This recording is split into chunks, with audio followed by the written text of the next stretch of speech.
Welcome everyone. We will continue our discussion from the last lecture and work towards development of a framework in which we can analyze evolution or coexistence of multiple genotypes in an environment.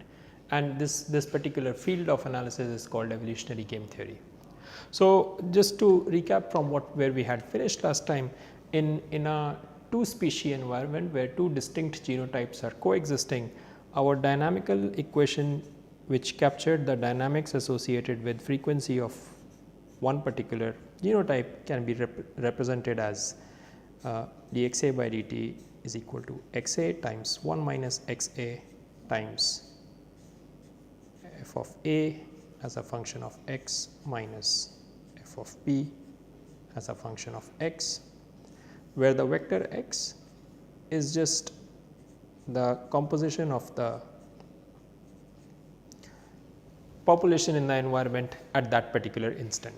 So, when we are talking of two particular genotypes, the vector x will comprise of xa component which represents the frequency of individuals belonging to genotype A, and xb which is frequency of individuals belonging to genotype B, and xp we also know that xa plus xb is equal to 1 at all times. So, essentially the vector x is just one variable xa and 1 minus xa, because of that's true because of this linear relationship that we know exists between xa and xp. And then we had talked about the steady states associated with this system, and the steady states are xa equal to 0, xa equal to 1, which corresponds to no a and all b and all a and no b, and any particular composition of the population such that fa of x is equal to fb of x, which implies any such composition where fitness of A is equal to fitness of B would also constitute as a steady state associated with the system. So, then there are different relationships that can exist between Fa and Fb, and if I am looking at Xa going from 0 to 1 and on the y axis have Fa minus Fb, then we discussed a couple of cases. In case number 1, Fa minus Fb was always greater than 0 for all values of x, and this implied that in the environment it was all A. And in the other case that we did, Fa minus Fb was always less than 0 irrespective of what composition of the population we worked at. Fa minus Fb was always less than 0, and this corresponds to a situation where any non-zero composition associated with the two genotypes moves to a situation where there is all B and no A. So, this particular condition ensures that the system moves in this direction towards Xa equal to 0, and Fa minus Fb greater than 0 ensures that system moves in this direction towards Xa equal to 1, which is all A, and this moves in this direction, which is all B. So, we did these two compositions, but then we recognize that there could be other scenarios such that we are not commenting yet on the structure of these functions. We do not know what kind of functions these are these linear or non-linear functions. So, there could be compositions which are defined by this vector x such that Fa of x is equal to Fb of x.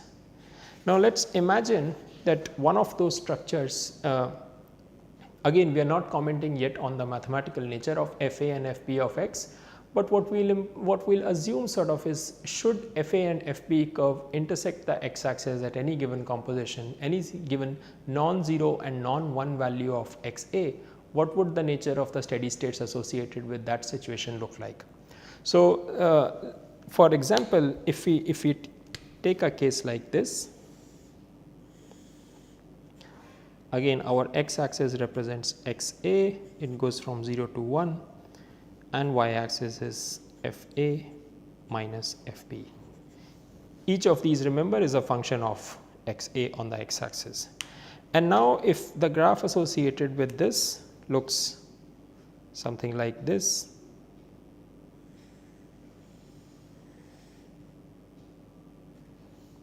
maybe that's what the graph looks like. So now we want to comment on what's the fate of this system given that the dynamics is defined by dxa by dt equals xa times 1 minus xa times fa of x minus fb of x.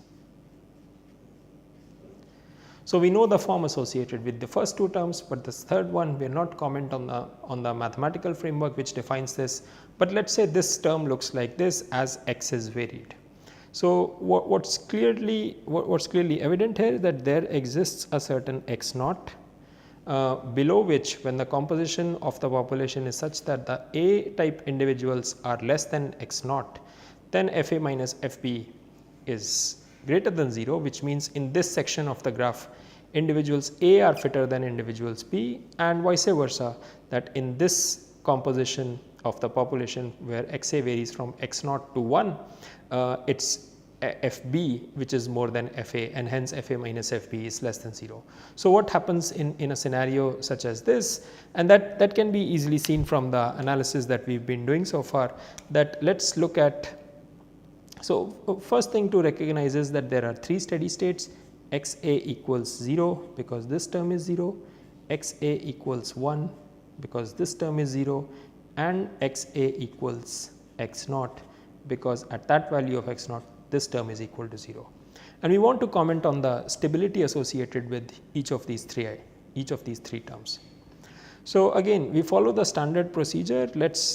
To study the first one, let us introduce a disturbance such that xa is equal to 0 plus delta, which means bring the value of x to this point, and at this point x is a small value delta which is positive.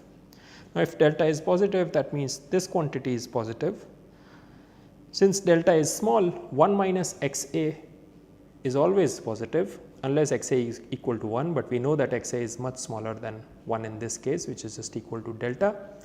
And for this particular composition of the population, Fa minus Fb is at this value which is greater than 0. So all of these are greater than 0 for xa greater than 0, hence dxa by dt is greater than 0 at x equal to delta, which means with increasing time xa increases and we move in this direction, which is away from the steady state that we started with, hence this particular point is unstable.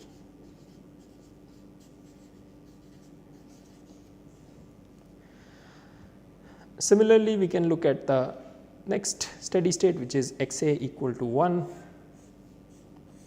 and the disturbance that we introduce now is xa equal to 1 minus delta, which means we bring the system to somewhere here which is 1 minus delta.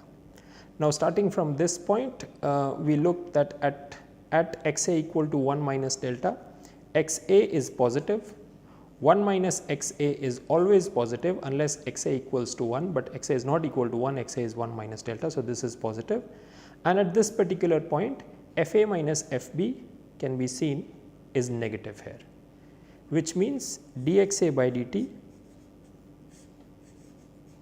is less than 0 because it is a product of 2 positive and 1 negative numbers. Dxa by dt is less than 0, and hence starting from this point the system moves in this direction. Hence this point is also unstable.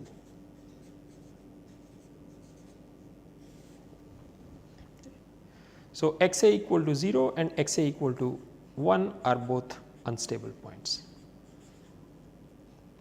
Okay. While it is also evident from these graphs that any deviation in this region moves the system in this particular direction, any deviation from this point in this direction moves the system towards x naught. So we can see that deviations from either side bring the system towards x naught, then hence intuition implies that x naught should be a steady state, stable steady state associated with the system. But let us just go and actually explicitly check for stability of x equal to x naught. And if we do that, we will introduce deviations from x equal to x naught on either side and track which way does the system move once it is disturbed from its steady state x equal to x naught. So let us introduce a first deviation where x is equal to x naught minus delta.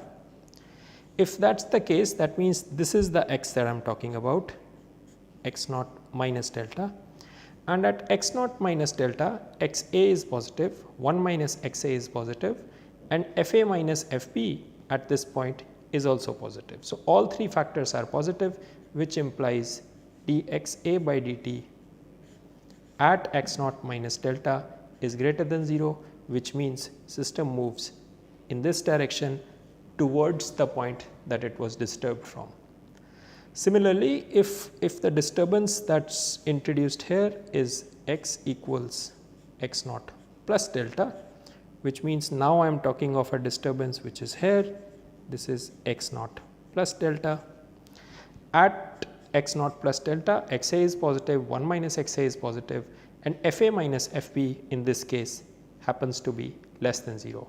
And if it is less than 0, it means the system moves in this direction again towards the point that it started from, towards the steady state that we are talking about here, which is x equal to x naught. Hence, at this point dx a by dt is less than 0, and you get a case where you have this particular point x equal to x naught as a stable steady state. So, of the three steady states that we have in system, x a equal to 0, x a equal to 1 and x a equal to x naught, two of the steady states are unstable, and the one which accounts for non-zero frequencies associated with both genotypes is actually the stable steady state, and hence this type of a system which would exhibit f a minus f b such a like we just described is actually said to be a representative of a case where there is stable coexistence of multiple genotypes.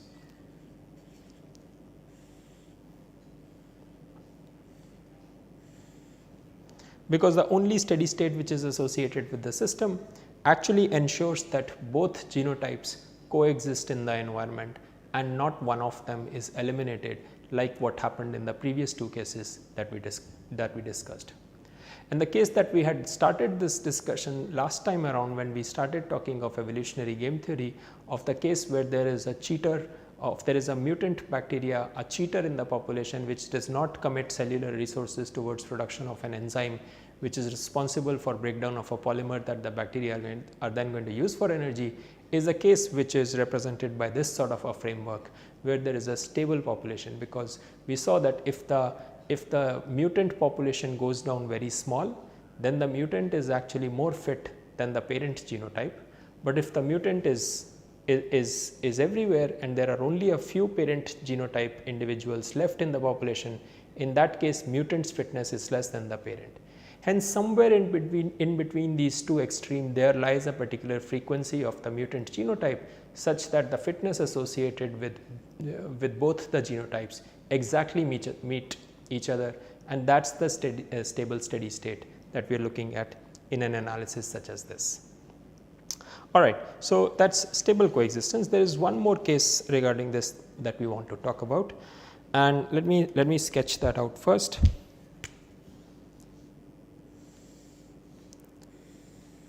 Again, so x axis is x a, which goes from 0 to 1, and y axis is f a minus f b, and now my graph looks something like this.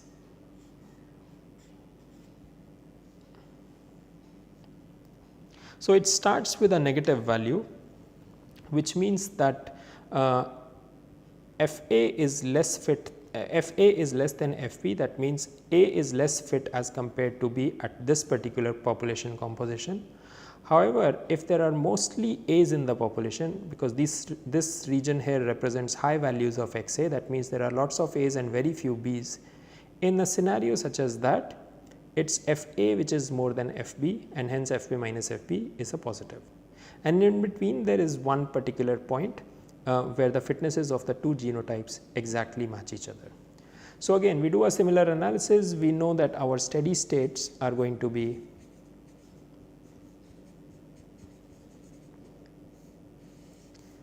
x a equals 0, x a equals 1 and x a equals x naught. So, again let's first let me write down the equation once more.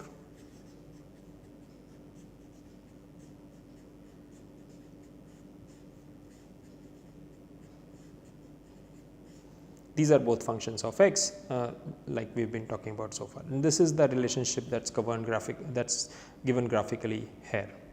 So, if you look at x a equal to 0, we disturb the system, bring it to x a equals 0 plus delta. Again we are only introducing the positive deviation, the negative deviation does not really make any sense for us. So, this is delta, and at this point x a is positive, 1 minus x a is positive, but f a minus f b at this point is less than 0. Hence, as the system moves forward in time, the composition of the population moves in this direction towards the point that it was deviated from. This implies dxa by dt is less than 0, and hence this particular point in this case is stable. What you should note at this point is that what we have just shown, by changing the nature of f a minus f b graph, the point x a equal to 0 has basically switched its stability. In the case that we just finished, x a equal to 0 was an unstable steady state, but in this case x a equal to 0 represents a stable steady state associated with the system. All right. So, this one's done. Let us talk about x a equal to 1. So, again we disturb the system and bring it to a state 1 minus delta, which is somewhere over here.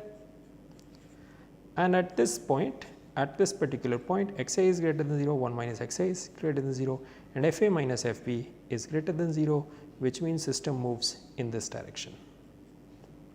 Again towards the point that we disturb the system from, towards x a equal to 1, hence this point is also stable. And okay, this dxa by dt is greater than 0.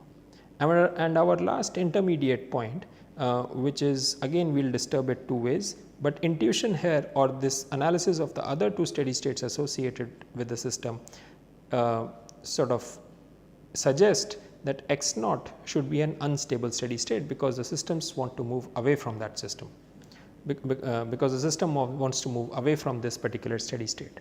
So, x naught, if we deviate it x naught to x naught minus delta, which is somewhere over here,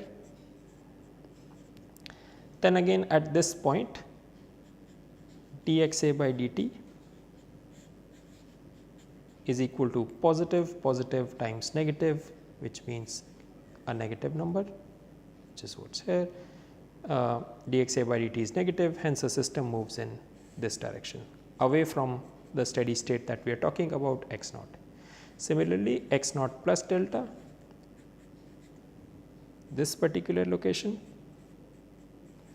implies dxa by dt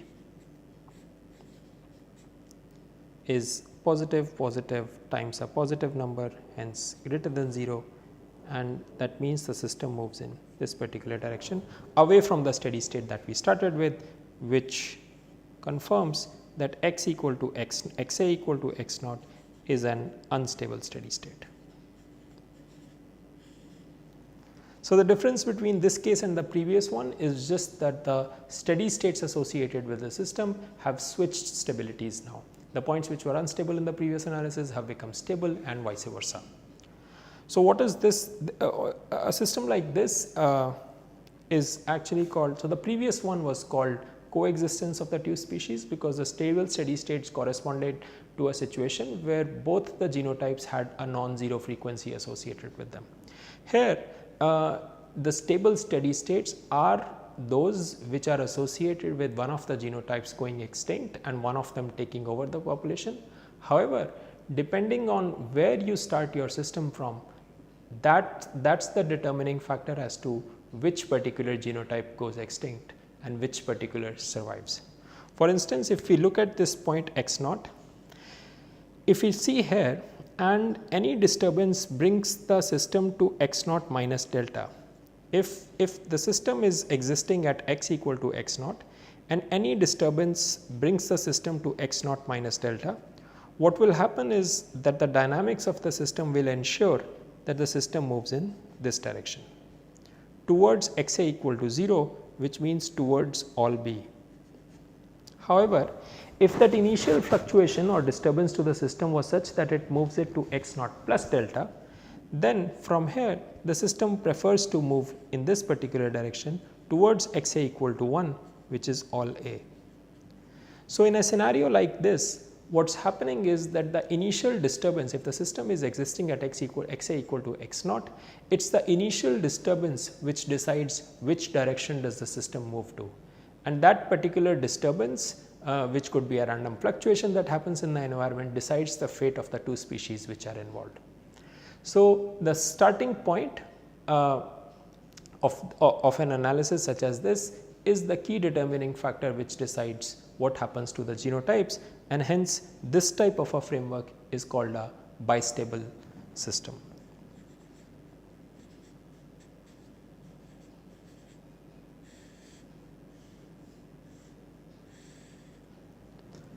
Because this system exhibits two stable steady states, and which one you land up on is decided by where you start your system from. So, if you are operating at x equal to x naught, your starting point is decided by which way does the disturbance that enter the system push the system, and from there on the dynamics of the system take over and take you to one stable steady state or not. All right. So, these are 4 scenarios associated with this type of an analysis, and just to summarize, it could give you 4 different type of results: all A, all B, coexistence of the two, or a bistable system. In theory, you could also have more complex forms of these relationships. For instance, it is not inconceivable that you might have x a looking something like this.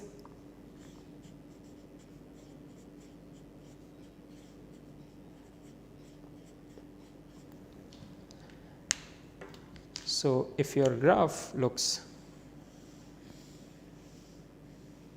something like this, now you have lots of stable steady states. Now you have lots of steady states associated with the system. X a equal to 0 and 1 always exist, and in addition you have these 4 intermediate states.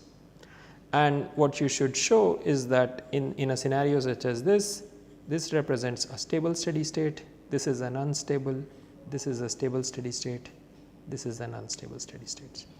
So, this if Fa minus Fp exhibited a form such as this, then what you are talking about is coexistence, but coexistence could also happen 2 different ways in this system, and again that is decided by what was your starting point. If the starting point of the system which had an Fa minus Fp defined like this was, let us say this point is x a equal to x naught. If the starting point of the system was between x a equal to 0 and x a equal to x naught, then the coexistence happens at this particular steady state, let us call this x a 1. Whereas, if the starting point was between x a equal to 0 and x a equal to 1, then the system is going to converge to this stable steady state, which also ensures coexistence, but at x a equal to x a 2. So, again these systems can exhibit different dynamics depending upon the precise nature of Fa minus Fp curve. So, the next question that we have for us is that how do we actually arrive at analytical natures, analytical expressions for this Fa minus Fp expressions that we might have. And in order to do that, we need to understand something called payoff matrix, which comes from a game theory, which comes from the field of game theory. And the way we are going to look at is in a microbial context, think of it like this. So, we want to define what is called a payoff matrix,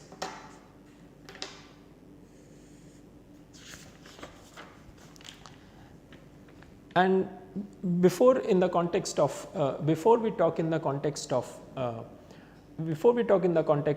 microbial populations, let's talk in terms of game theory. Let's imagine that you have a 2-player game, and the strategies which are available to 2 players are called strategy A and strategy B. Okay. These are the 2 strategies that are available to the 2 players. And the payoff matrix is defined as the following. You have strategy A and B competing against strategy A and B. And the way it's defined is that if strategy A, so if you are playing, so let's say this is your strategy,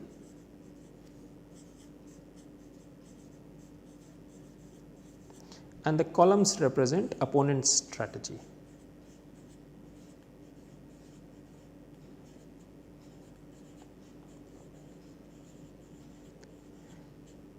And the way you define this is, this elements of this payoff matrix define what is your payoff, how much do you stand to gain or lose if you were playing the row strategy and the opponent was playing the column strategy. For instance, if you are playing A and the opponent was also playing with strategy A, your payoff would be small a. On the other hand, if you were playing strategy A and the opponent was playing strategy B, your payoff would be small b. If you were playing strategy B and opponent was playing strategy A, then your payoff would be C, and if both of you were playing strategy B, then your payoff would be D. So, again what is important to note is that elements of this matrix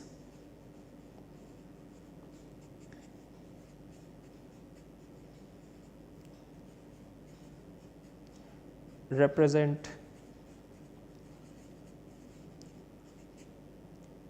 returns for row. So, these are the strategies whose elements are being represented here.